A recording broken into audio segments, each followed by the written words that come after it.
வாலி கருப்பண்ணசாமி. வெறும் கையோடு இந்த இடத்துல சொல்லலாம். என் பேர் மணிகண்டன், காஞ்சிபுரத்தில். எனக்கு தீராத இடுப்பு வலி இருந்தது, எலும்பு தேய்மானம் வாங்கிட்டு அது நிறைய மருத்துவமனை மூலமாக போய் பார்த்து எங்கேயும் சரியாகலை. ஆப்ரேஷன் தான் பண்ணணுன்ற அளவுக்கு போயிடுச்சு. இங்கே வாலி கருப்பண்ணசாமி பார்க்கறது என் தம்பி வந்திருந்தான். அவன் குறையெல்லாம் கொஞ்சம் தீர்ந்துருக்குன்னு சொன்னான்.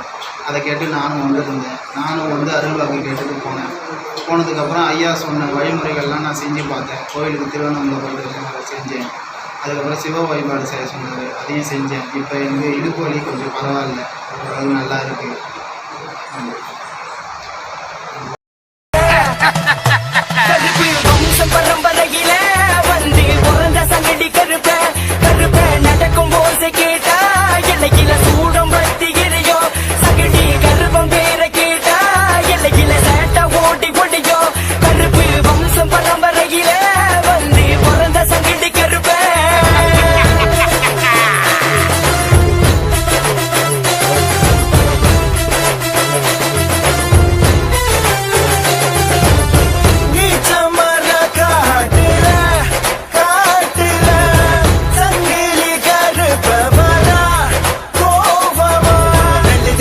நல்லதே நடக்குமா?